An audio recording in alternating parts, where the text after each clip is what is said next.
Thinking Basketball Podcast. My name is Ben. Welcome back. And today we are going to get we're going to get serious. We've been a little crazy the last few episodes. So today we thought we'd get really serious and focus in and just get right to the brass tacks. Let's talk about the best duos in the National Basketball Association right now. Were you not prepared for that? Wow. When you said get serious, I thought you were going to talk about your favorite Magic the Gathering decks that you had back like a decade ago. So this is kind of a little bit, this is a misdirection for me, but I think I can pivot and talk about basketball instead. This might be too personal, but I've never played Magic the Gathering. I've never gathered. I don't know how to do it. I've seen people gather. I don't know how to gather. I have to ask you something, though, before we start. Have you seen the film Honor Society? Honor Society. Oh, okay. Is it like about like a boys group of... Not even close. It's not important. Nope. It's not important. I haven't seen it. Nope. Anyway, my wife threw this film on last night. We were watching it. She said, do you want to finish it upstairs? Sure, let's finish it upstairs. TV upstairs, TV downstairs. Go upstairs. Can't watch it anymore. Amazon has decided that the movie expired in 23 minutes. Have you ever seen anything like this? Have you ever had this happen? In the middle of the movie, like an hour into the movie. Wait, is it an issue with like once you start it on one screen, you can't go to a different screen? Is that what was going on with you? No, I think my understanding is that the movie left Amazon yesterday. I don't know why it didn't leave at the end of the month. It just leaves on random days, and it left at a random time on a random day. Okay. There was like 23 minutes. I think if we had stayed on the TV and finished watching it, I don't think it would have like blacked it out. But because we went to start it on another TV app, have you ever seen anything like this? No? No, that's never happened to me. No. Okay. I'm also like if I start it, I'm finishing it. I thought you'd have a bigger reaction about this. That's why I wanted to ask you while we were recording. Okay, so you saw 23. Do you have like a review of the first 23 minutes? Like, does it seem worthwhile from what you saw? It was like an hour. It was like an hour in, okay. Yes, McLovin. I really enjoyed McLovin, and I kind of want to know all those coming of age, teenage movies. Once you get like over a certain point, you have to know what happened. Anyway, let's get serious. Okay, Angourie Rice is in this. So I think she was in a Black Mirror episode with Miley Cyrus once. Well, no, more important, she's in Nice Guys with Ryan Gosling doing comedy. Really? Yeah. I thought there were legitimately two people in that entire movie, so I must be mistaken. There's like 6 people in that movie. Okay. The stage play of the Nice Guys. So the idea here is that there's been some fun basketball going on, and there are a lot of great duos in the NBA right now. Some of the duos are basically new this season, which is exciting. And what we wanted to do is not just say which team has like the pair of 2 best players that you would take in a draft, or if you were building around them individually or something, but look at them as a pairing and think about their strengths, their weaknesses, their synergies. And in my mind, Cody, instead of just one player plugging into a system and building around that player and thinking about how that player fits with other teammates, it's these 2 players coming together, and how do you fill in the other 3 slots on the court? I mean, you could think about staggering, but for the most part here, right, it's like what's going to happen when you have 2 of those spots on the floor filled up and you have to surround them with 3 possible, different combinations of lineups. I'm really glad you started here because I purposefully didn't ask you about this ahead of time because I wanted to have this conversation here. When you were trying to think about your best duos, right? Are you counting, because I know you just mentioned the staggering aspect of it, are you counting like the James Harden, Chris Paul type of duo from a few years ago where it's like this duo is so good because when they're on the court together, it's still a very good team because both of them are great, but their true connectivity is when they're able to stagger? Or are you actually like most interested in these 2 guys are on the court and their math together kind of adds up to more than the sum of the parts? Is that sort of what you're aiming for with this sort of discussion?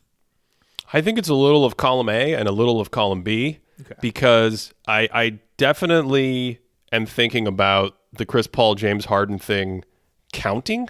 Mm-hmm. But as you've said so many times, and you had such great research on this over the summer during our summer bonanza into NBA history, most of the time you're winning with your stars together on the court. It's very hard to be like, I play one star 50% of the time and I stagger the other star 50% of the time, and that's how I made the NBA Finals. It's actually what happens when your best players are on the floor. So I will look at this and think, like, what happens when this guy goes to the bench? Can he also step up and run more offense or something like that?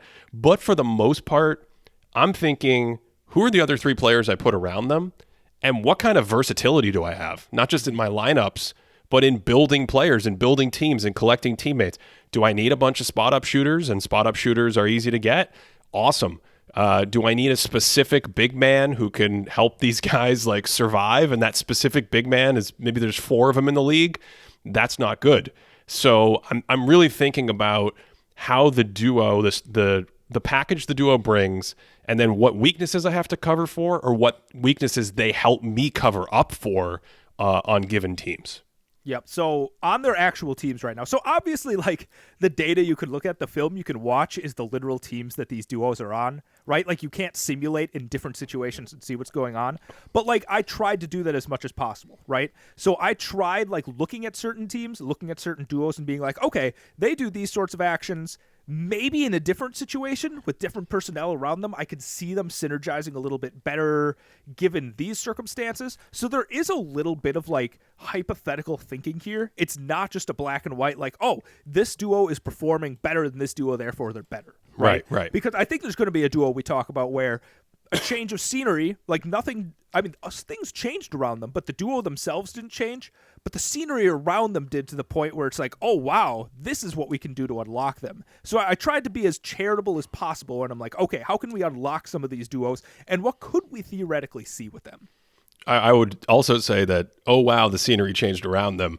Now it looks terrible, because I still might believe in the duo, but the rest of the team around the duo is a total mess. So, okay, let's, we're going to try to do 10, okay? We're going to try to count down from 10. And Cody, I know you have a little existential dread about this, because for me, it was not easy. There were a lot of great duos in the NBA. Let me ask you something. We have not shared lists. We have not talked about this. Cody's already upset at me before we even started recording that I was considering so many possibilities here. Can I just ask you some teams before I get really into like the meat of my list? Because I think we're going to have a lot of disagreements. I think we are. I genuinely do wonder how many disagreements we're going to have, because when I came up with my list, like, I didn't even ask you ahead of time. I thought we were going to do 5, because in my mind, I'm like, oh, here's like 5, 6. I could get to like 7-ish, where I'm like, this is great. Now I'm looking at it. Maybe a couple other teams can sneak in there. Maybe I could round out a top 10. But to me, there's a couple of duos that like really solidly make up the top 5. So I'm really interested to see where they're going to end up for you in this. Okay. And I had the exact opposite experience. I was out here, at the last minute, changing 17 duos around in different orders, trying to figure out who's for real and who's not. I just want to ask, can I just ask you, did you look at a duo combination on the Cleveland Cavaliers? Yes. So okay. Here, this is actually, I'm glad. Okay, I'm so glad you started. This is amazing. This is why I podcast with. This is why we podcast together, Ben. Because of you bringing up Cleveland right now. So there's a couple teams where I just wrote down the team name because I genuinely didn't know which direction. Right. So I wrote down Cleveland with a question mark, and I think there's a couple interesting combinations of players you could go with. So I guess I'm going to ask you back with Cleveland. Did you go with the guards? Did you go with like the Garland-Mitchell pairing? Okay, I don't want that. I don't want that. This gets to the philosophical meat of why this is not just about taking the 2 best players in a vacuum, and why I really think when you get down to the duo, you want duos that enhance each other and complement each other, and even just by going from 1 player to 2 players. If you think about our top 10 players of the year last year that we did at the end of the year, you can start to get guys that you're like, why would you rather have the 15th and the 30th best player than 2 top 10 players? Well, if the 2 top 10 players don't work at all, then it's almost like my team is heading sideways and I have a lot of work to do if I want to build an elite team. So that's how I feel about Garland and Mitchell, where you just have these 2 teeny guards in the backcourt. They have similar skills offensively, and then they have similar problems defensively. So, yeah, if I were to pick someone from Cleveland I would pick one of the guards and one of the bigs. And I'd probably, I still like the Garland-Mobley combination, but that's how I'd think about it. Okay. See, this is where I got held up with Cleveland. Because you started this and you said, I'd probably pick one of the big men and one of the guards. And in my mind, I'm like, if I even have a question about which of the players I'm going to pick, they're not a top 5 duo, right? So I kind of cast Cleveland aside. When I was doing top 5 in my mind, I just kind of cast them aside because I'm like, if I can't solidly know which of the 2 on this team I would pick, they're not a top duo. Unless you're going to make an argument that they actually have 2 or even 3 top duos in the league. But in that case, I would expect the team to be a little bit better. So all of those cascading questions is kind of why I was a little bit lower on Cleveland in this situation. Okay. Can I ask you another question that I'm sure some people at home have been wondering? Mm-hmm. Are we thinking playoff specific for this duo, or are we thinking more regular season? Yeah. Go ahead. I've been thinking playoffs. That's okay. But of course, I'm going to borrow an answer you gave me. Little from column A, but a little bit more from column B this time, right? Like when we're going for our sides on Thanksgiving, I'm going to have a little bit of stuffing, but I'm going to have a lot more mashed potatoes. But at the end of the day, they're going to contribute to the same meal, Makes total sense. Yeah, of course. Okay, I did not have Cleveland in my top 10. Let me ask you. Good. Sorry, Cleveland. I really like the Cleveland people, but they don't quite raise to the level of some of these other guys. I like the team. I like them. Okay, so this is where we get into this thing of Cody could not believe that there are more than 5 interesting duos, and I could not believe that there were anything less than 16 interesting duos in the NBA. We are punting any talk of Memphis because John Morant hasn't played, right? That's what we're doing? Yep. Memphis is out. I'm not exactly sure. I mean, I wasn't super high on Memphis going into the season with Ja being out for 25 games. This is a lot worse. I did not expect them to be quite this bad. So I'm just interested to see how the ship's going to be righted here. And I know there's an element of how good Ja Morant is. You've seen him in the playoffs. You've seen him in the regular season, everything else. I don't know. I just kind of want to see it this season. I want to honor the players that are actually playing right now. Okay. The only point I want to make about Memphis, because I think Cody, before we recorded, Cody didn't know who I had considered and things like that, and he was apoplectic. That Memphis should not be apoplectic. They should not be considered. The only thing I just want to say about Memphis is they are a very, very different team than last year. There's no Steven Adams out there. There's no John Morant out there. There's no Dylan Brooks out there. There's no Tyus Jones out there. I'm sure I'm forgetting someone as well in that rotation. Kyle Anderson used to play there. I don't know when that was. But you've got all those players, and now the team that is playing most of the minutes, there's no John Morant, and the team that is playing most of the minutes next to Jaren Jackson and Desmond Bane, Zaire Williams was in the G League last year. Marcus Smart is a new acquisition from the Celtics. He's missed, I believe, at least 5 games. David Roddy, Santi Aldama, John Conchar, Bismack Biyombo. It's just an extremely different team. Some of it might be poor performance from some of these players. Some of it might be fit, but also you just have different players that the quality is not the same, 7, 8, 9 deep on the roster to stay nothing of the starters. That's the only thing I want to point out about Memphis. Yeah, I accept all of that. It's just I want to see John Morant play. I don't know if that makes me just not fun in this situation. I just want to see John Morant play. We're going to see how not fun you can get because this next team is the most fun. This is the most fun team.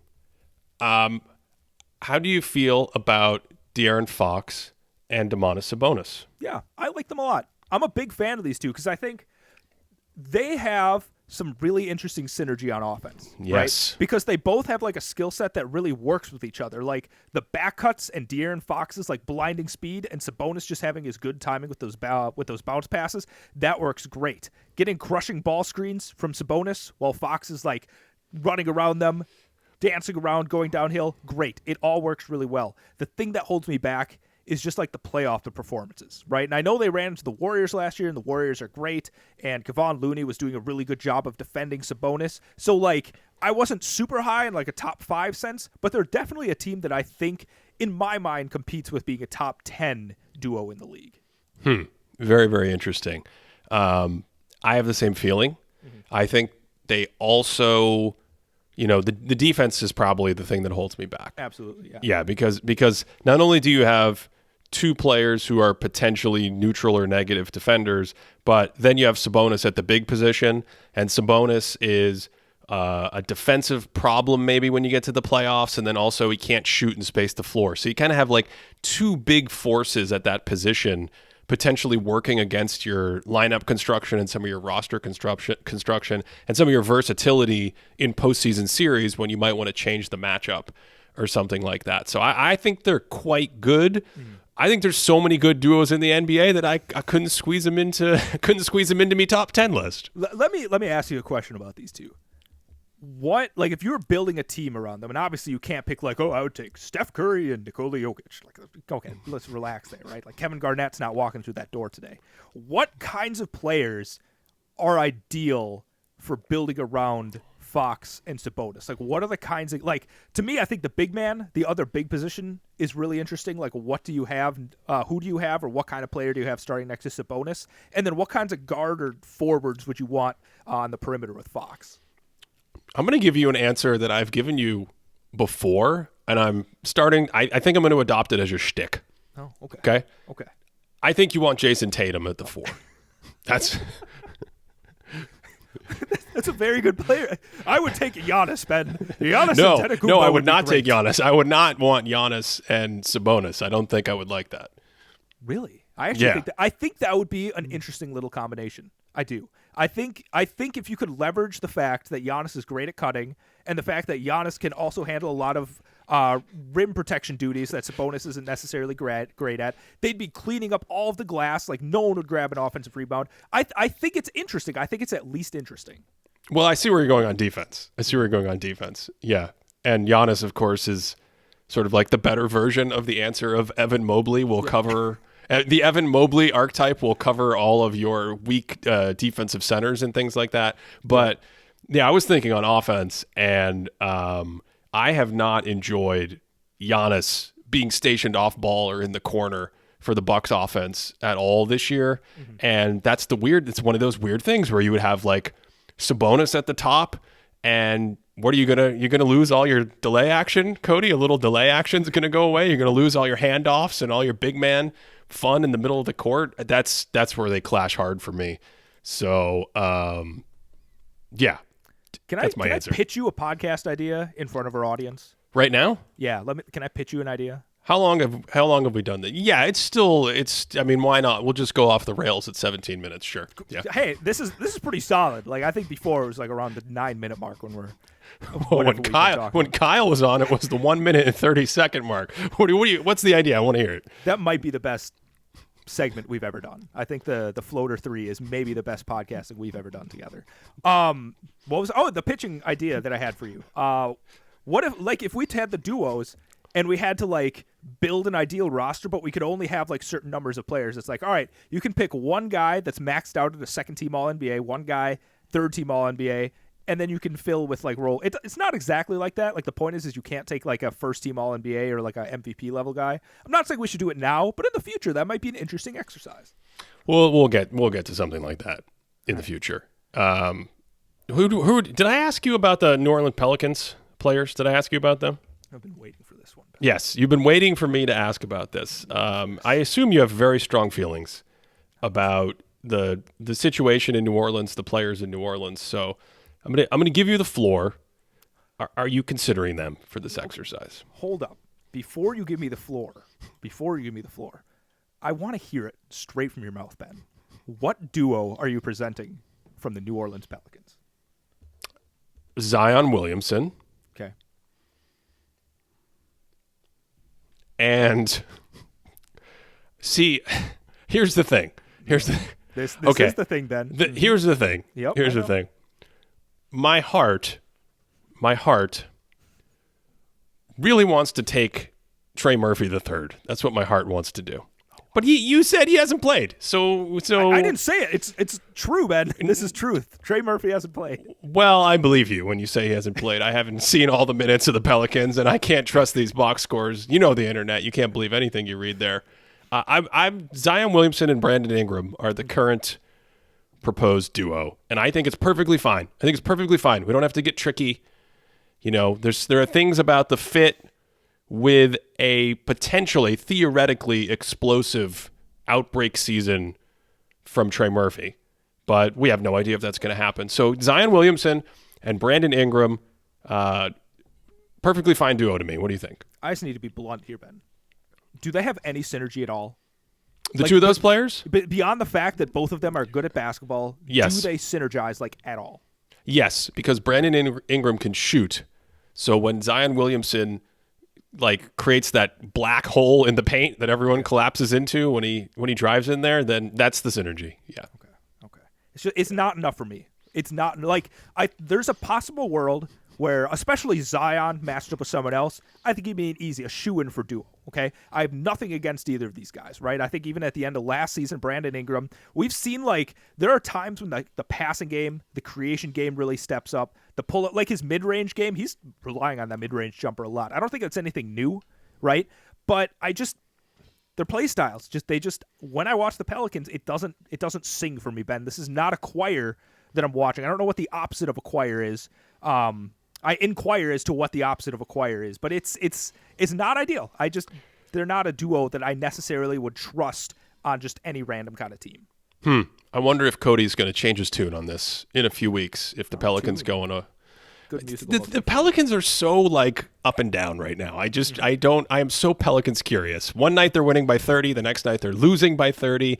By the way, if you're curious, Zion Williamson and Brandon Ingram have played almost 300 minutes together in this short 15, 16 game season, whatever it is so far, and they are +8 per 100, and their statistics look nice, and the team's offensive rating is 119, which is nice, and I think they're still kind of building up to speed. So I'm very curious. I could see this being a duo, especially if Zion, gets into great condition or something that shoots up your board. But as of right now, I could not squeeze them into my top 10. There are so many good duos. I could not squeeze them in. I feel like Zion, there's been a more of a creation burden as of late. I don't think this is quite how they started the season, but I feel like there's a lot more of him kind of near the top of the key, passing out a lot more. And I've been impressed with his passing. I think this is probably the best passing season I've seen from Zion so far. But like you said, the Brandon Ingram shooting of it all, great. That's a little bit of synergy, but it also takes away some of the skill sets that Brandon Ingram has. They kind of encroach on each other a little bit more than I would like. Again, don't come at me, Pelicans people. It's just two good players there. They just don't. It's just not doing it for me. It's not doing it for me. Is there anything better than an early season episode where you anger 20 to 30 fan bases? I mean, this is the best. Listen, I'm not going to anger the Pistons because we're just not going to talk about them, right? So they know it's coming. That was what they call catching strays. That was just ridiculous out of nowhere. No one in Detroit deserved that at all. How dare you? I was going to take Asar and Thompson as the best duo, and you totally ruined it for me. Hey, at least I didn't say Chicago, so it's only one fan base that I angered there. Oh, my goodness. Who's next? Cody, what's in that water bottle, Cody? Okay. The end of a trimester is in that water bottle, Ben. Let's get serious. I told you I have to get serious today. It's actually just water, people, just in case you're concerned. This is very focused and analytical work of the utmost importance. The Houston Rockets. They're pretty good. Their two best players work pretty well together. Their two best players have had great success on the court. How do you feel about... I'm not going to make a joke. I'm going to say they're two best players. How do you feel about Alperen Şengün and Fred VanVleet? Okay. I was thinking you were going to say VanVleet. To me, this feels like I don't know. Like a team that's been successful because of the collective of it all, right? Because, we talked about it last time where their offense, is their offense above water at this point? I feel like I don't necessarily know if it is off the top of my head. I could probably look at the thinkingbasketball.net database, but it's going pretty slowly for me, so I'm hoping that you can save me from this in just a second. We got to get you an internet upgrade for these emergency lookups. Look, they're above ground right now. They're 0.2 points per 100 possessions, better than league average. The defense is where they're making their money, right? And Fred VanVleet, he's a good like guard defender, right? And Şengün has improved as a defender, but he's also not a world beater there. I just feel like the success of this team comes from a bunch of different guys that are able to play in the system.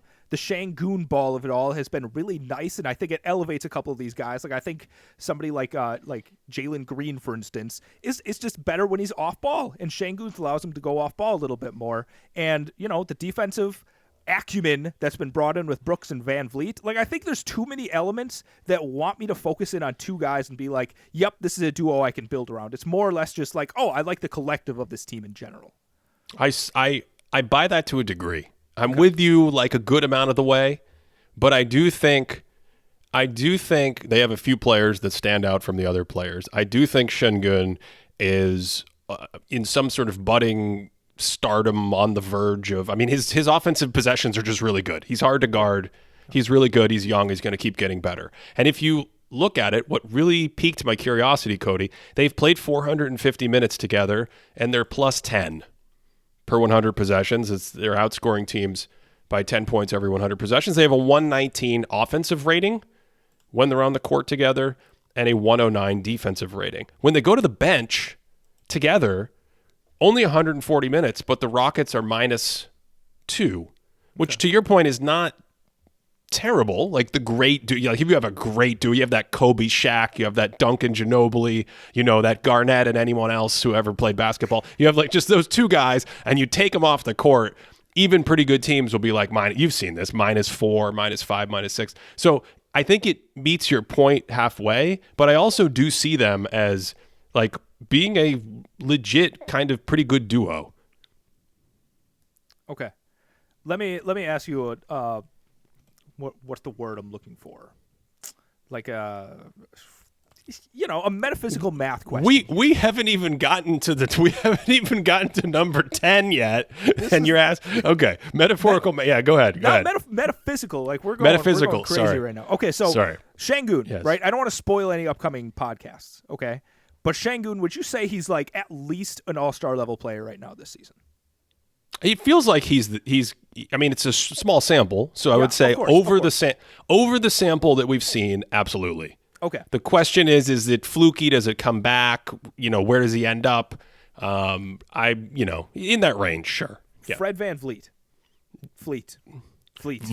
I got it mixed up with Greta Van Fleet, who is puts on a really great show, by the way. Like that is a wonderful rock group that if you go see live, they do it, right? But Fred Van Vliet, who we're talking about right now on this basketball podcast, I don't know. He's probably like around a sub all-star. I don't know if I would necessarily call him an all-star player. And so if you have a guy that's an all-star level player and you have another guy that's a sub all-star, again, when we're competing with a top 10 in the NBA, I don't know if the math gets you to where you need to go. And I guess my question is like, how much can a two players synergize to like equal what even like an MVP level player and an all-star level player would be? Like that's a huge synergistic boost that I don't necessarily think I see from these two guys in particular on this team where I like the collective. Well, MVP and all-star, that's really strong. I think I don't want to give anything away. But, later in my list, if we ever get there in the next 2 to 3 hours, there will be the MVP all-star sort of groups are very, very, very good and very difficult to usurp. That leads me to my next. So we're not having Houston in our top 10. No. Okay. I only have Houston. I only have one more team I considered for my number 10 position. Okay. And that's the LA Clippers. What did you do with the LA Clippers? Do you want to just take this segment, Ben? I don't want to take this segment. Neither do I. I do not want to take this segment. Yeah, I think we're going to have a Clippers video coming out, and that's why I don't want to take this segment. Usually when I spend a lot of time with a team and make a video, I have a lot of thoughts, and there's a lot of interesting discussion points we can get to on the podcast, and honestly, sometimes we should do more of it, and we forget to do it. In this case, it's a video that is not it's not about the greatest basketball being ever played. Let's put it that way. And so I'm gonna learn from Cody over the years that we've been able to do this together. And I'm gonna say, with all the injuries that these guys have and all the health problems that they present and their age and where where they are at currently. I think when you add in the fact that you might not know how many games they're going to play, I have a hard time starting to take them over the duos that I ended up putting in my top 10. And if you were to ask me, if I were to cut you off and say, what if I absolutely knew that they would be healthy in the entire playoff run I got, would I have them over, 1, 2, 3, 4 of the duos in my top 10? Maybe I'd put them in there, but they wouldn't be in my top 5 anymore.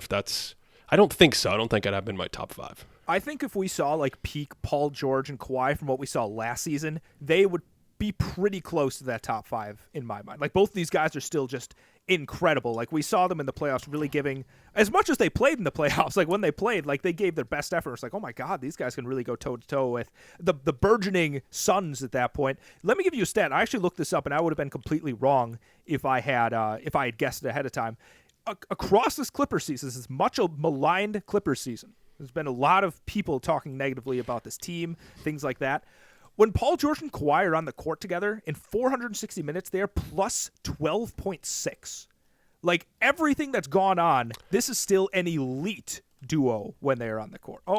Some of that is from the beginning of the year. They had like 1 or 2 blowouts, I think, against a really poor team. Because we've been tracking this the whole year. It was like plus 21 earlier. I think it's come down. Okay. And it wasn't, just to put more context on that, because I've been swimming in these numbers all week. The numbers last year were like plus 8, I think, over the course of the year. And in the past, a couple seasons ago, 2020, 2021, you were looking at numbers like plus 12 to plus 16.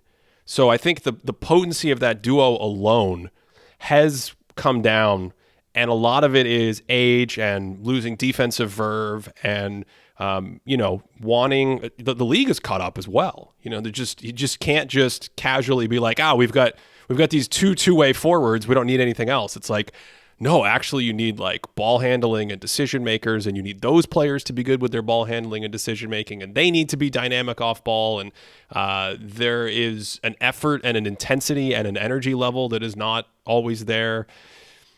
Yeah, I don't know. I didn't even want to talk about these guys. Here's what's interesting. Between 2020 and 2023, right? So I think, does that end up being like 4 seasons? 2020? Yeah, Kawhi missed one.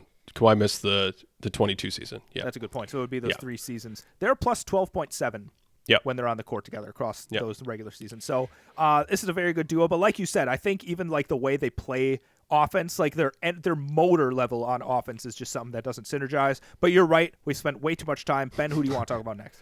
I'm just going to jump into my number 10, Cody. This is great. Yeah. And as always, if you've made it this far in the show and you've never heard us do countdowns or things like that, we really think about stuff as ranges and it's flexible and malleable. But this one's so difficult, and I have no idea how to parse these out, that we're just gonna walk through them in order. And I'll tell you how close when we get to 5, I'll tell you how close I think 10 is or something like that. But I think just for the fun of it, just to get as many angry messages as we can, we just got to go through one by one. And number 10 for me, Cody, I'm doing it. Bam Adebayo and Jimmy Butler. That's my number 10. I was wondering where these two were going to end up. Yep. Okay. Yep. Give me They're just good. They're just good ball players. They're just good, solid ball players. They use their pivot feet, and sometimes they set moving screens, but they defend and they pass. And yes, they can't shoot. Okay, so neither of them can really shoot, but we can work around that because they run around, they hand off, they move, they cut, they crash the boards.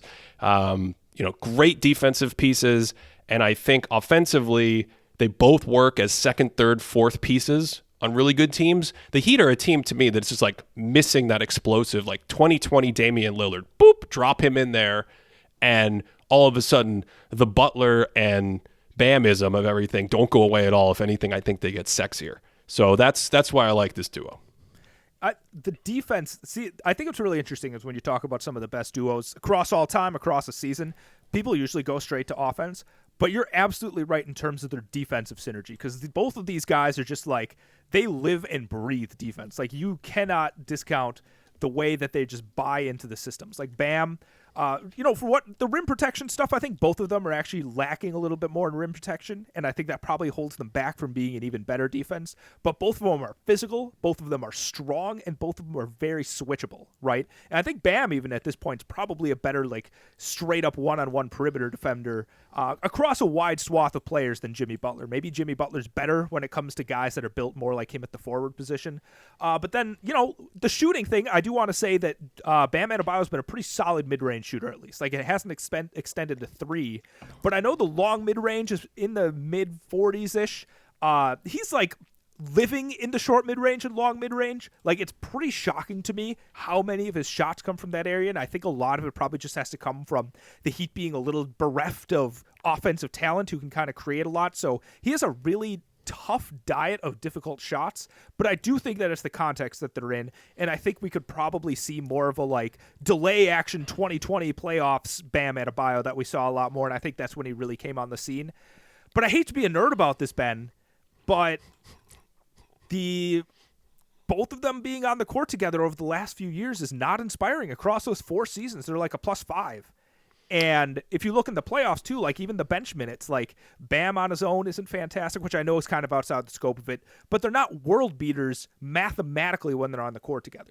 And I'm sorry if that like rattles some people's feathers out there, but I don't know. That scares me a little bit more. Cody is on fire today. I think the counterpoint for me there, if we're going to get nerdy, is that, like, so far this season, what did I say? The Rockets were -2 or something without Fred VanVleet and Alperen Şengün. Is that what I said? I think so. That sounds right. Yeah, that sounds about right. So this season, in 200 minutes with these guys off the court, the Heat are -13. And that is the kind of thing that you're looking for. Now, they haven't had the huge multi-year. If you take that back over the last couple seasons, I think the Heat are like -1 or something like that when they go to the bench. So they haven't had the huge footprint, but I do think there is an indicator that the team is just not nearly as competitive without them. And then I think you have to think about the playoffs with these guys, because I think in the playoffs, starting with Jimmy Butler being able to provide more value in a postseason setting and raise his game in a playoff setting, and then just the two of them together and their skill set and what it brings and the type, like, They can play. We've seen it repeatedly since 2020. They can play against the best teams in the postseason in the sport, and even when they lose and they're not the best players out there, they can still basically play at that level. Like you need like unicorn Anthony Davis to come along to finally make Bam Adebayo not look like physically and just basketball wise like he can exert himself all over the court. So I don't. Do you not have them in your top 10? In that same time span, 2020 to 2023 in the playoffs, they're like a +3 together on the court, right? And actually the bench outplayed them when they're both off the court. They're like a +6.8 in almost 270 minutes. So that's listen, here's the thing. We talked about this a lot in the playoffs, and I think it's important to bring up. They're both very good basketball players, and they're flirting with the top 10 area. I didn't actually have a solid 10. I have like a 7 that I like, and I have a bunch of teams, duos that are competing for that 10th spot. But I do think the Heat have caught like ridiculous fire from the Heat caught ridiculous fire in the playoffs last year. And I do wonder if they didn't and they were eliminated earlier in the playoffs and we didn't see all this, if we would just think a little bit differently about them, a little bit of winning bias, something that I don't know if you've ever thought about the concept of winning bias before, Ben. I'm not sure if you've ever written down your thoughts about winning bias, but it's this concept that we might be blinded by the fact that they won a lot, and I think there's a lot of lucky, quote-unquote, three-point numbers that we saw from last year. They're both great basketball players. Mathematically, as a nerd, a little bit more nervous about it. I did not expect this. Did not expect this negativity from you. Did not expect this. Hey, man. Yeah. I'm just speaking. I don't know what I'm speaking, but I'm speaking it, Ben. Well, this one's for you, Cody, because my number 9 is Anthony Edwards and Rudy Gobert. I was wondering where you were going to go with that.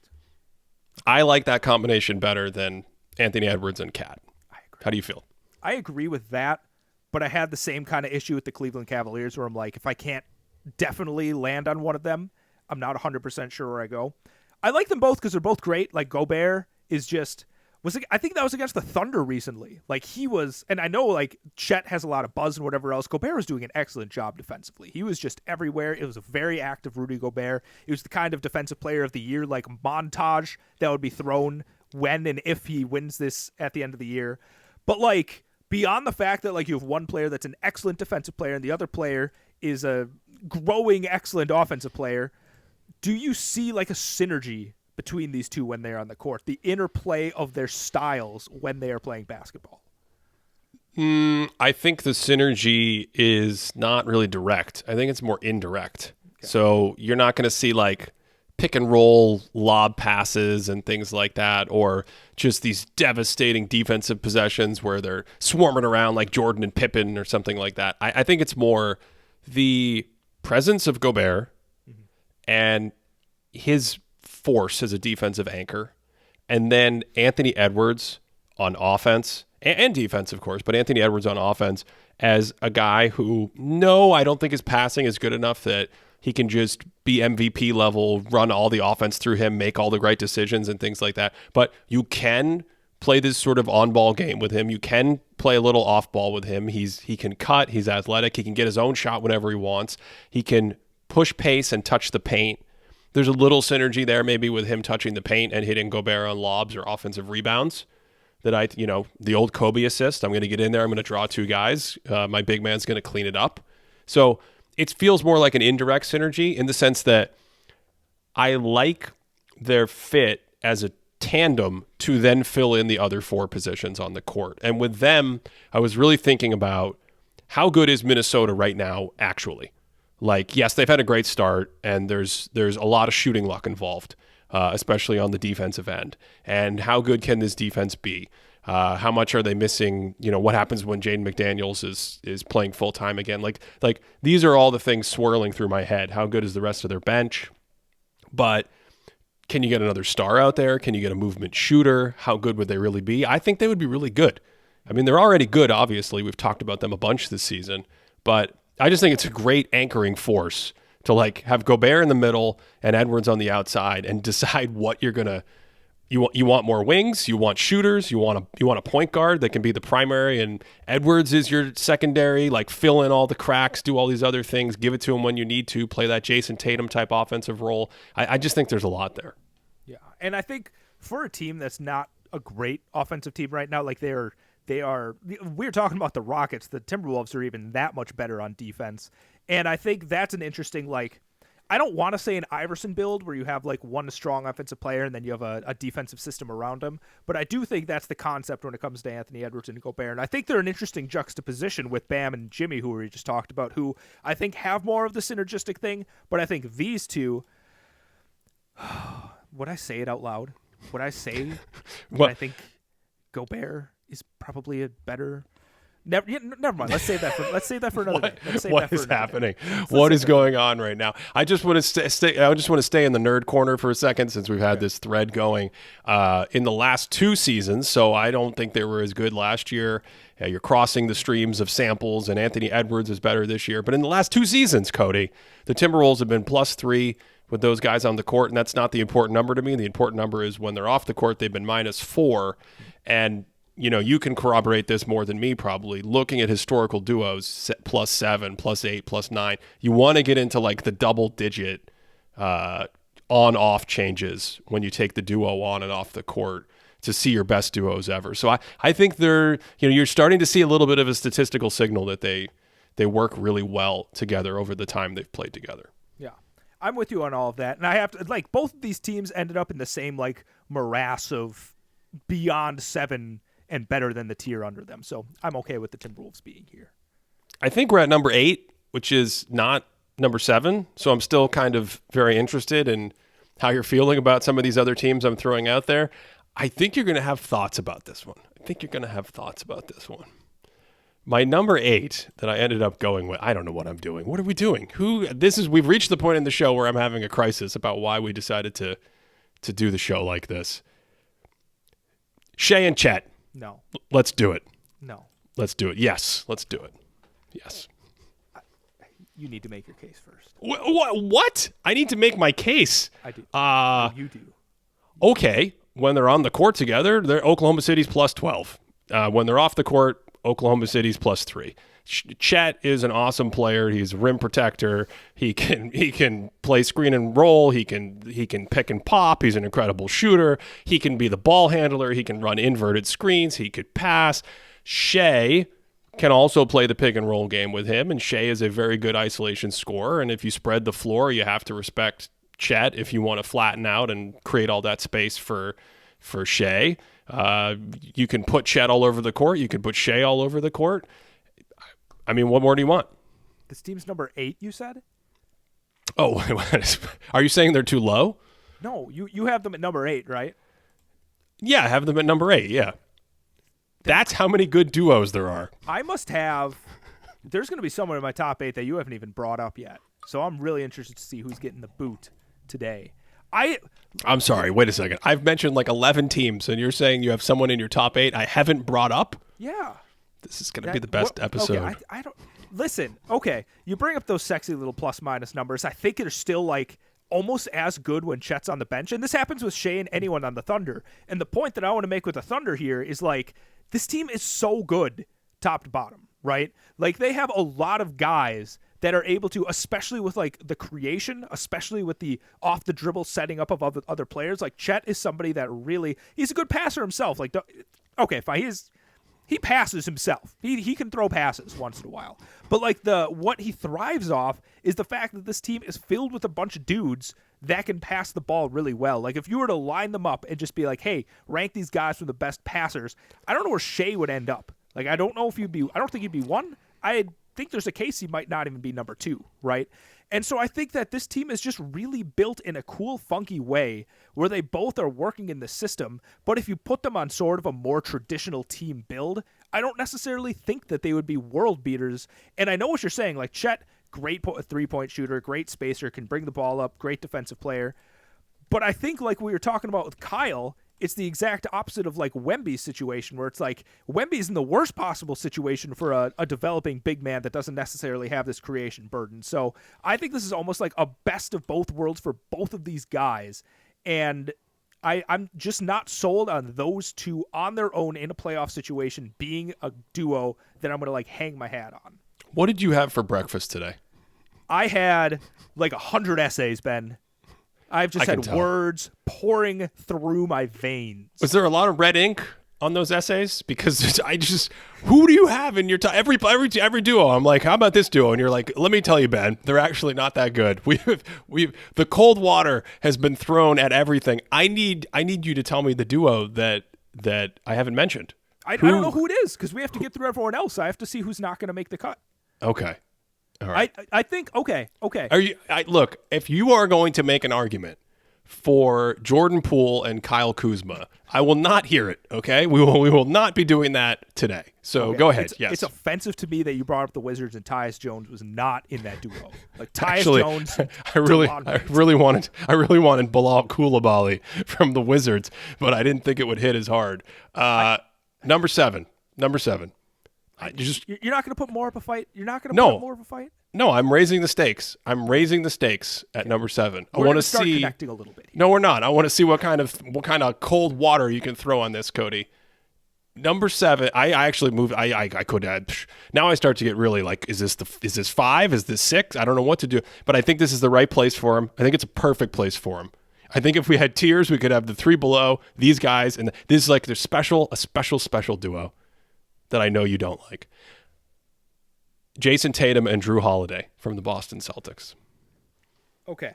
If you're watching on YouTube, Cody just sighed and shrugged, and he got out a red marker, and he's cracked his neck, and he's ready to go. Can I write on this screen? Okay. I don't want to be a hater. What is happening? I'm trying not to be a hater. What duos do you like? I don't understand this. I really like Jason Tatum. Ben, the Celtics are so good. They're so good. Yes. Yeah, that's why they're only 7th. Yeah. Okay. Yeah, it's not a team exercise. I'm thinking this is okay. So you want me to put up more of a fight? I don't care that OKC is plus 12 with Shai and Chet on the court, in the sense that if I were ranking the duos based on teams, they would probably be a little higher. I'm ranking the duos to me based on the duo. Mm-hmm. So to your point, some of that is like we get to see these players in either really good environments or really poor environments. As you'll see, I have some duos ranked higher that I think are in terrible environments, but it's a balance, right? So the Celtics, to me, I'm trying to imagine what would happen if they had a terrible team around them. If you think that you can throw a terrible team on a roster, like we just mentioned the Wizards, just stick with the Wizards, and you took these duos and just stuck them on Washington. If you think that if Washington added Jason Tatum and Drew Holiday and they wouldn't be good, we could shut it down. Let's shut the podcast down. I don't know what we're talking about anymore at that point, right? I mean, they're going to be good, right? Okay, so I agree with you. I think I came off a little bit more negative. I have in my like 8-ish column, I have like a tier of teams that I didn't know how to separate, and I'll just tell you right now. Because we've mentioned all of them so far. In this tier, I have Fox and Sabonis, I have Edwards and Gobert, I have Jimmy and Bam, I have the Clippers, and I have Tatum and question mark, because I actually didn't know who to put for the Celtics, right? I didn't know who to put for that second person. I know it was like the preeminent Drew lover. Like, I just didn't necessarily know if he's actually the second best player on the team. Right? It doesn't. Okay, so just to jump in there, it doesn't matter to me, because I think what do I get from Tatum and Brown, and what do I get from Tatum and Drew? Yeah. And I don't know if you want to include anyone else, but to me, those are the best pairings that I see on the Celtics. And I think if you go through defensively and offensively what you get, I would much rather have the Tatum-Drew pairing than the Tatum-Brown pairing. Okay, I 100% agree with that. Okay. I didn't know if you were going to like take a Tatum-Porzingis type of route here and be like the stretchiness and the defense and all that kind of stuff. Don't like it as much. Yeah. Okay. I would rather get what I get from Drew, figure out ways to go small or get traditional rim running fives as big men or stretch fives as big. Because every time we talk about a weak offensive stretch five, my brain goes back to Jason Tatum and what you can play in the forward position. So I just think Drew and Tatum, I had them higher. I don't know what to do with them. That's why they're in their own tier for me. Okay, I'm going to backtrack. I have a weird energy, and I'm going to apologize to the world for it. I'm sorry for coming in with this energy. Like, when I'm looking at it, all of these teams are in the same tier, and I shouldn't get so... I'm in a wound-up type of mood. Like, I'm a little toy, and I'm just like... I'm being twisted. I'm just being like sent off into the wild here. So, Ben, I think this is a very acceptable ranking. I have them in the same tier as all of the other teams that you just brought up, and I'm getting hung up on the ranking. I think Tatum and Drew is an excellent little pairing. Number 6. We have a team that we're not... Okay. I cannot wait to hear this team. So number 6. So basically, I have 6 teams left and you have 7. That's what you're saying? Yes. Okay. At number 6, I went with... Boy, this is tough. Maybe I should make them number 5. I want to make them number 5. Okay.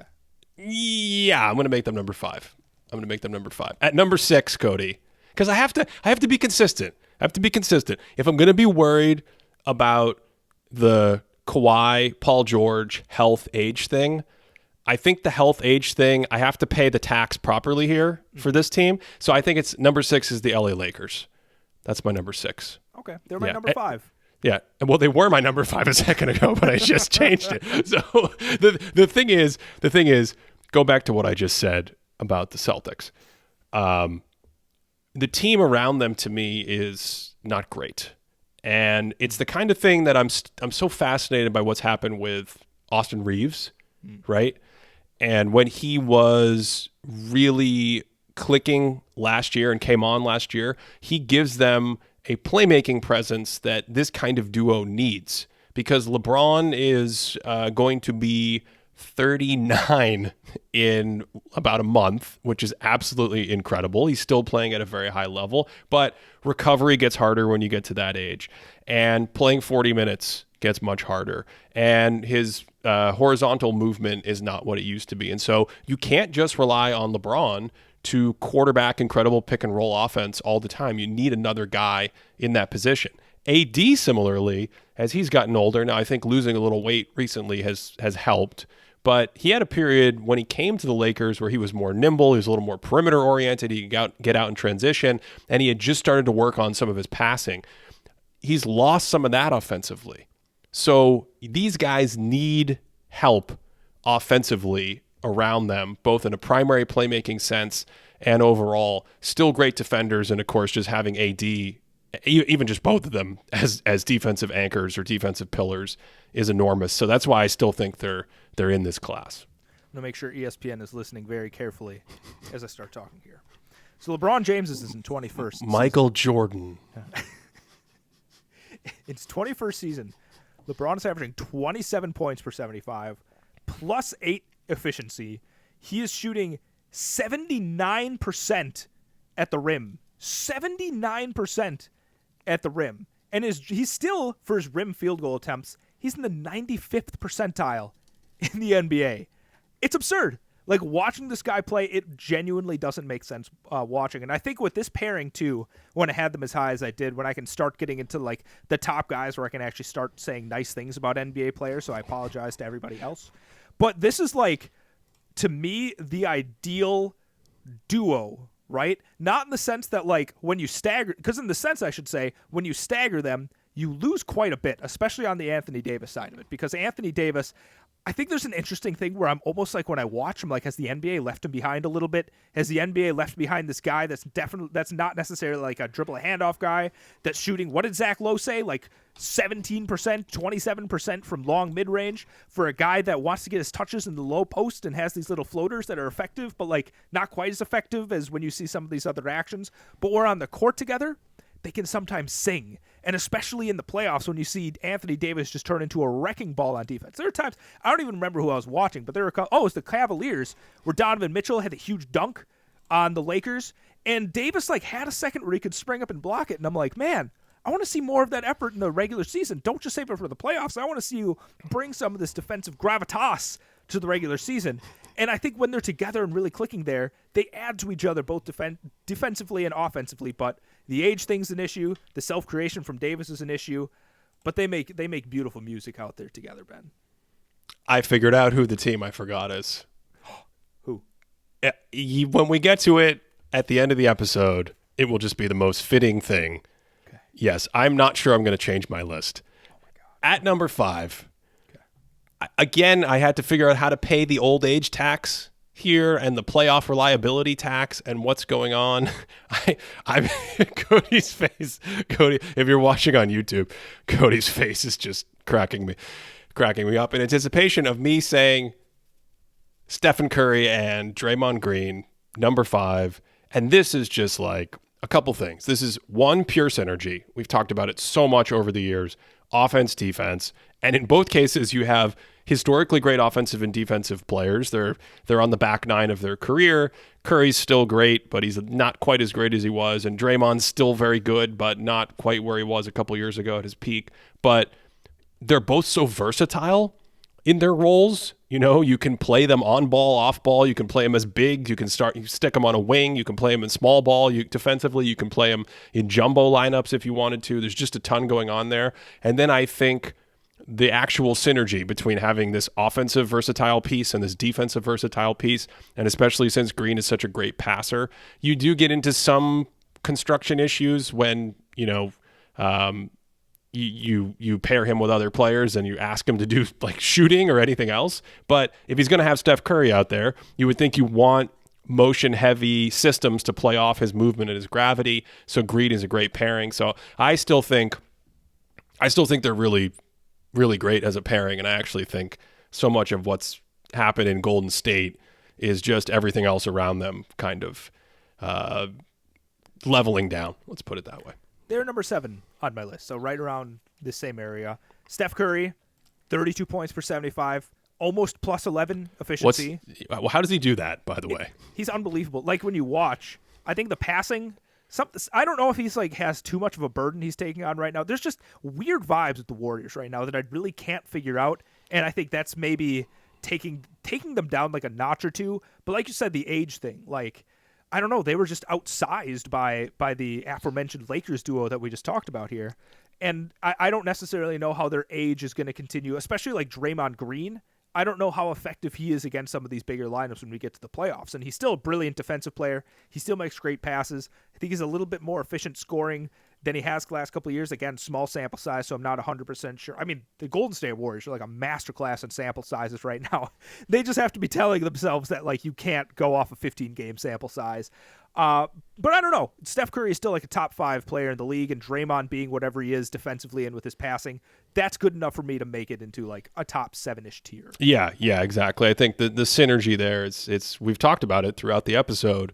This might be the ultimate example of that synergy taking place where Golden State has not been very good this year. It's uninspiring to look at. We'll skip nerd corner on this one. We don't want to let Cody go off on these numbers. Let's get to the big kahunas. It's tough. Yeah. The top 4. I would say these top 4 are guys that I at least initially considered for sort of like the top of this tier, and I ended up feeling somewhat comfortable about where they land right now. I'm going to go with Dame Lillard and Giannis Antetokounmpo at number 4. Is that okay? Are you going to have a big lecture about how they should be much lower?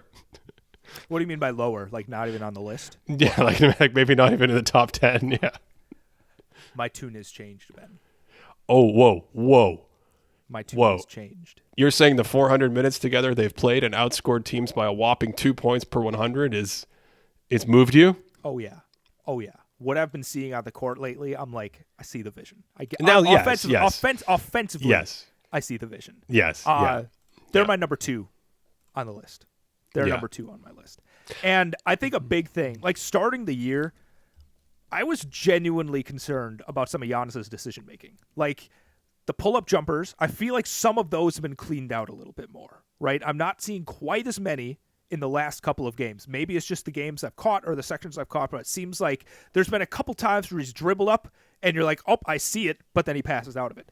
The passing has improved. I thought the decision-making with his reads, I think finally figuring out the offense a little bit more and being able to find guys in their spots, some of the dump-off passes, they're working out a little bit more, but then the interplay between the two, right? The interplay between the two. Like, Giannis, newsflash, Ben, Giannis is really good at basketball. And I think the thing that's really underrated offensively with him is, like, you know, people are like, oh, you just build a wall and stop him. He doesn't have a bag to fight it. But you know what a wall takes, Ben? A wall takes multiple players. So, like, there are times where it's, like, not even transition. He's bringing the ball up. And I'm thinking of, like, the Heat game. I think there's quite a few different examples of this. And he's just, like, bringing the ball up casually. They just have 3 guys that are completely bending their own defense to try and wall him off from getting anywhere. And there's been a couple times it's like, oh, okay, I'll just skip it over here to Pat Connaughton for an open 3, right?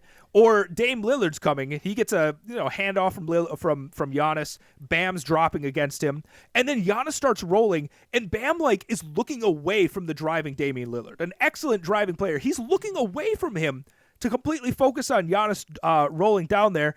Lillard gets an easy dump-off pass to Lopez, gets a layup out of there, right? So I think once they figure out, like, the immense gravity that Giannis has, and Dame Lillard, once he starts actually making some threes, I don't know if I can say more than one other duo that I think is better in the league. Wow. You've really changed your tune on this quite a bit. Yeah, I have. Yeah.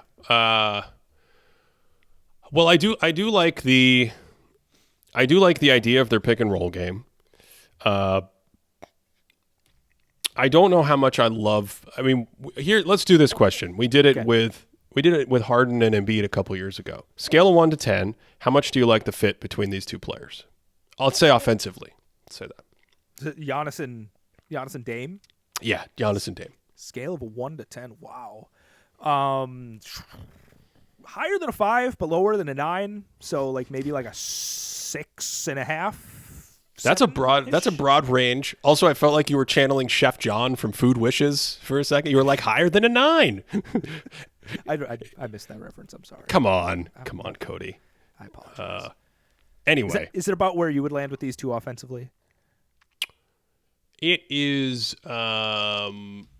I would not have it at a 9. No, that's too high. I said 6.5, 7-ish. Yeah. That feels about right. Okay. That feels about right. Yeah. So I think that's one aspect of it, but you also have the aspect where Damian Lillard, not a great defensive player. I got to say, I've seen him like trying a few times. I've seen him giving some effort, but he's just not. Seen him trying on defense? Yeah, he's not a particularly talented defensive player, but Giannis is able to cover for a lot of that. So you also do have this interplay on defense where I'm not saying they help each other. It's just like one player has strengths that covers the other one's weaknesses. I have to correct what I said earlier. The Bucks are actually only outscoring teams by 1 point per 100 possessions when they play this year, and when they both go to the bench, the Bucks are being outscored by half a point. Almost no difference. Who needs those two players? That's what the small sample data says. You remember so far. last episode when you yelled at me for looking at numbers? In small samples? Like, this is an eye test. This is a pure Hooper podcast. Get those numbers out of here. PvP stats, get me a PBJ sandwich. I've never said what is I've never said any of that. The PBJ sandwich I could have said. I had one before the pod. That was a good source of energy. Like the Uncrustables, they bang so much. They're the best. All right, so here we go. But I sense this might be it. The fisticuffs might come on this one. Okay. My number 3. They could be higher too. Like I feel like you're going to throw the cold water on this. But I think they could be higher. I think they're really good. Okay. The Phoenix Suns duo of Kevin Durant and Devin Booker. Those guys are very good. You have them number 4? Yep, I have them number 4 on my list. Here's the thing about Durant and Booker as a duo that I love so much. They have these complementary skills where the shooting and the off-ball game can go both directions. So Booker can drive and draw defense and kick it and set up Durant. And Durant can not only make these shots, but he has this incredibly high release point, as we all know about. So that means if a defender slides only a little bit off of Durant to help in Booker's driving lane, he can kick it to Durant. Durant can catch it and shoot it without much space, and it's still a comfortable shot that he's basically created for him. In the other direction, Durant can have the ball. He can draw defensive attention. He can shoot it to Booker. And not only can Booker take the shot himself from the outside as an elite three-point shooter, I think he's 43 or 45% on the season as of right now. But the other thing that Booker can do is he can attack the closeout really, really well. And so it's like if Durant gets a little space, he can shoot. If Booker gets a little space and they move the defense toward Durant, Booker can then catch it and go right away. And he's been so decisive with his actions this season, Cody. That's the thing that really jumps out to me about Devin Booker. We have some improved athleticism in the basketball sense, like quicker first step, better burst on the second stride when he turns the corner, and then the big elevation. He's always been like a high release Kobe Bryant, like jump and try to shoot over you, but everything looks better from that sense. And when you put them together, to me what you get is these guys that are playing off each other, drive and kick, three-point shooting, draw doubles, transition, run to the line, or maybe get some isolation. You get all those things working in synergy together. They're both like 40-plus three-point percent shooters. The entire thing is just really, really, really easy to build around offensively. Phoenix doesn't even have that many other good parts out there right now, and they're doing pretty well just based on the nuclear explosion that these players provide. And it's exactly what we saw in the playoffs against Denver last season when it was like they were just throwing haymakers at each other because Booker and Durant can literally go for 40 without really contrasting and taking away from the other player. Yeah, that was beautiful, Ben. You nailed that. The only thing I have to add is Todd Whitehead on X, the website formerly known as Twitter, has this great little graphic where he tweeted out. He posted. I'm going to keep saying tweeted out because saying posted out. Whatever. He tweeted. Yeah. He tweeted out this little chart basically that shows the release height of different NBA players in the league, and I think Kevin Durant has the second highest release point in the NBA at like 9 foot. It looks around 9'7" and I think Victor Wembanyama is literally the only player on this chart that has a higher release point. So I just wanted to add to that. It's a really cool graphic if you want to check that out. Yeah, that is a really fun graphic. We should also point out that what did we say Booker was shooting? 43% from three? I don't know. Yeah, no, he's been fantastic this year shooting the basketball. Durant obviously is one of the great shooters we've seen. And Phoenix in 400 minutes with these guys on the court 180 minutes with these guys on the court is +6.5. And when they go to the bench for 130 minutes, they're being outscored by 22 points per 100 possessions. Very, very small sample size. Very, very small sample size. But I just think that's reflective of what we've seen in the beginning of the year. Those numbers will probably regress down and normalize a little bit.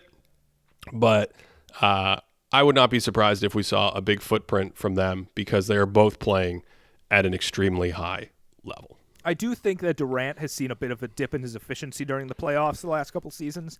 That would be one of the only things that really gives me pause from bumping them up a couple of spots here.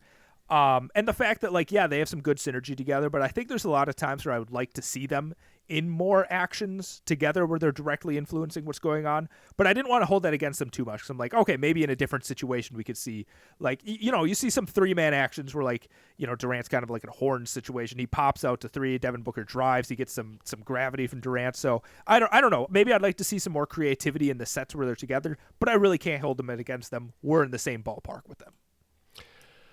That only leaves two for me. It leaves three for Cody. Yep. It leaves three for Cody. It leaves two for me. We'll get to the team that is excluded in a second. But they're number 6 on my list, by the way. The team you're not going to bring up. So for me, I have number 2. Do you have the same number 2? No, Giannis and Dame are number 2. I think number we have the 2. Same number 3. Number 3. Number 1. Yeah. So number 2 for me is Joel Embiid and Tyrese Maxey. Yeah. And it starts with Embiid. It has a lot to do with Embiid. Maxey has defensive issues, but he's a point guard. So you can cover this up with different ways you build around the roster, whether it's the shooting guard or the forwards. And then you're always going to have that rim protection and paint presence with Embiid behind you. Maxey is a great shooter. So he can play off of Embiid when you throw stuff at Embiid. He can play off of other players you want to put on the court that you could possibly pair with Embiid. Maxey's 3-year wide open three-point shooting, looking at our database on thinkingbasketball.net for subscribers, is 44% on his open threes. That's in the 85th percentile in the league. He can attack closeouts really well, Cody, as you've documented before many times on this show. And then he can play pick and roll with Embiid. And as we're seeing this year, they've changed that offense around. So you've got Embiid farther away from the basket, handoff game, moving more like we see Şengün and Jokic and Sabonis and these other big men from elbow to elbow, and Maxey's speed comes into play. So I think there's direct synergies with these guys. I think there's a high level of play with both of these guys, especially on offense, the shooting skill, and then you still get, as I said, built around Embiid, you still get that backstop defensively. I think I would take it over every other duo but one. When I initially made my list, they were number 2. It wasn't until a little bit later when I was like, okay, I'm feeling Damian Lillard and Giannis a little bit more.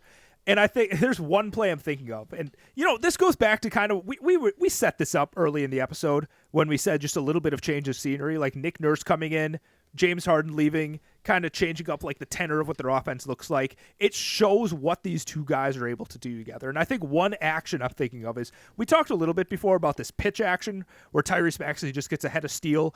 Embiid might be dribbling towards him, gives him a little pass, and Maxey just blows by everyone with his blinding speed. But guess what, Ben? A couple of times I've seen it where they're like, you know what? What if we have the blinding speed point guard dribbling towards our 7'8", 500-pound center, and let him take that possession. So we have Maxey pitching to Embiid from the perimeter, and he starts going downhill, and everyone's like, oh my God, what do we do? Is he going to pull up for one of his dynamic like mid-range jumpers? Is he going to go all the way to the rim and break it like a 19-whatever Shaq? And I think like the inversion of kind of those sets, the ability for Nurse to be like a little bit more creative with them, the fact that you can be creative with your best players is an asset. The fact that you can kind of experiment and things work tell me that these are guys that like, oh yeah, they have some solid synergy together. So I have no problem with them. You having him at number 2. In that one rant, you had Tyrese Maxey having a steelhead, and you also had Joel Embiid at 7'8" doing something from a 19 Shaq. I think you meant like a 1993 Shaq breaking the backboard. Yep. I think that's what you were thinking. I was with you. I was with you the whole way. I didn't say anything about a steelhead. You'll hear it when you listen back. You'll see it was a head of steel. He's coming downhill with a great head of steel. It was amazing. That was just the best. And then you get my point though, right? I was so with you the whole time. Good. Yes, that's all I need. Vibes, Ben. The vibes were there. That leaves number 1. Cole Anthony and Jalen Suggs. You took Cole Anthony. You didn't take Franz Wagner and Jalen Suggs. Is that not the right answer? Did I fail?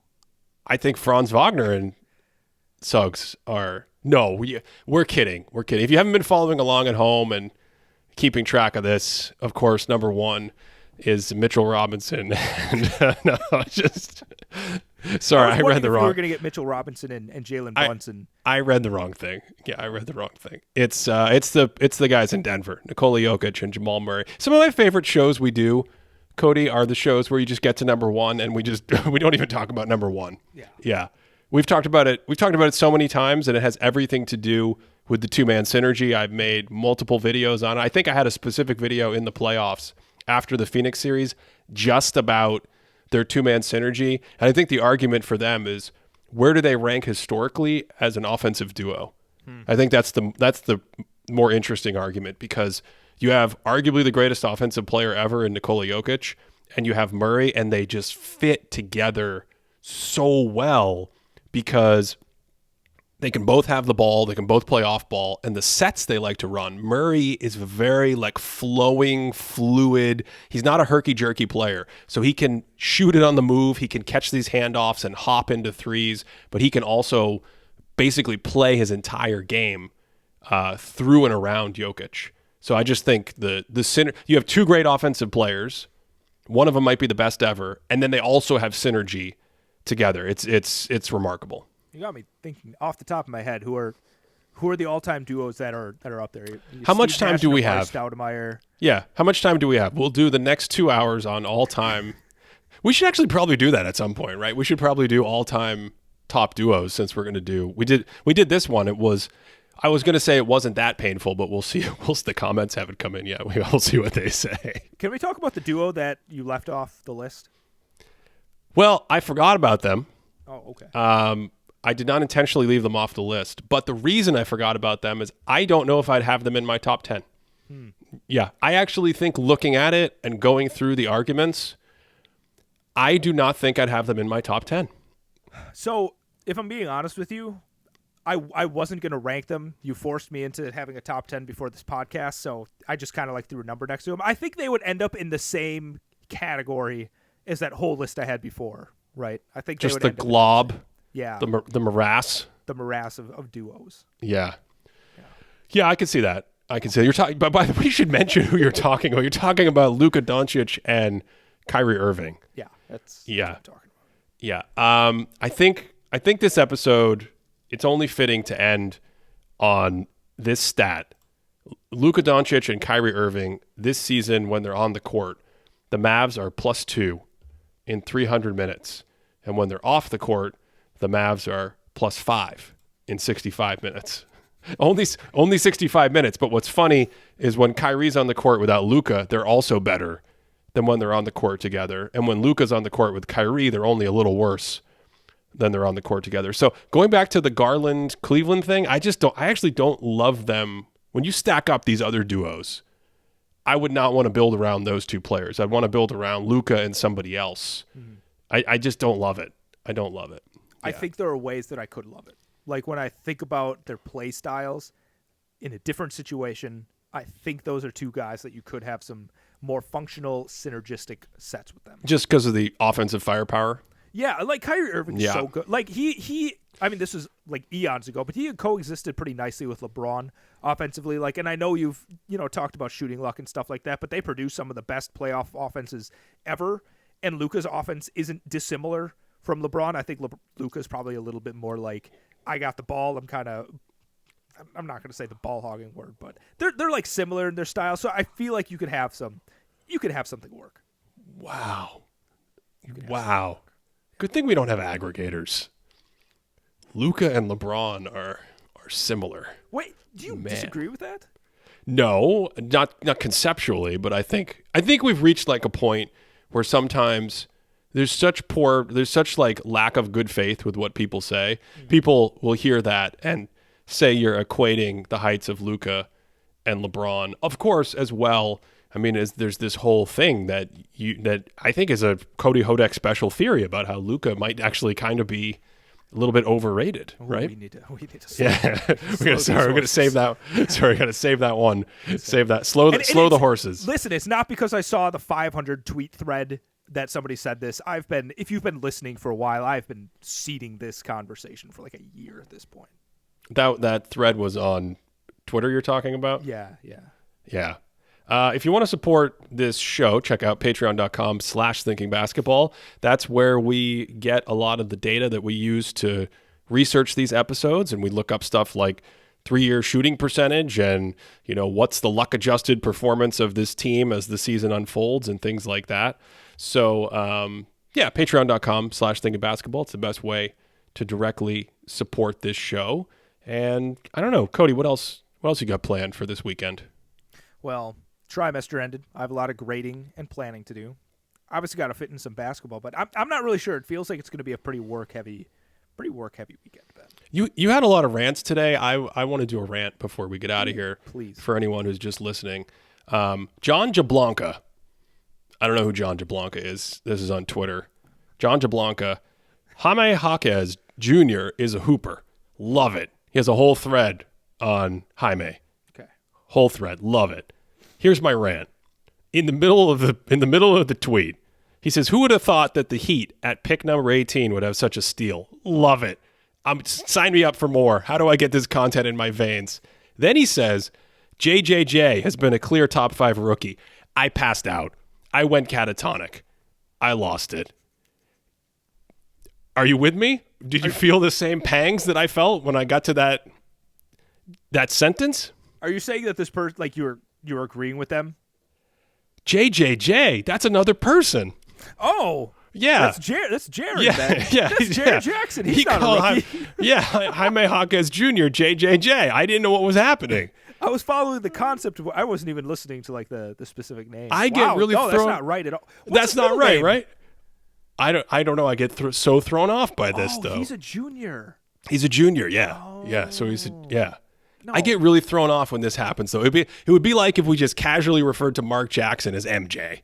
If we were just like, I was hanging out with MJ last week. I don't know. Are you with me on this? I went through this in football. Football is an American sport. Cody doesn't know what football is. It's a sport with like a thing, and they try to run into the end zone. Okay, so Lawrence Taylor is arguably the greatest football player of all time. He's certainly one of the greatest defensive players of all time.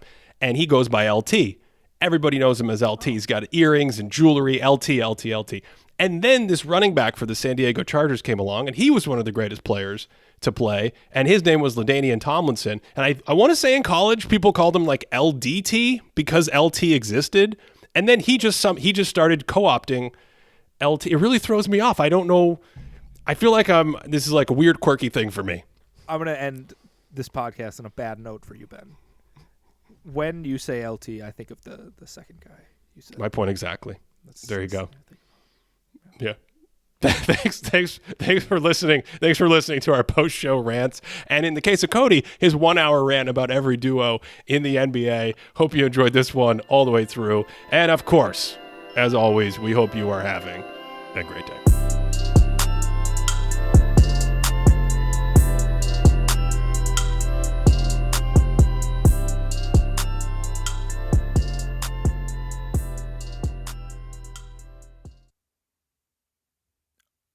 stop recording.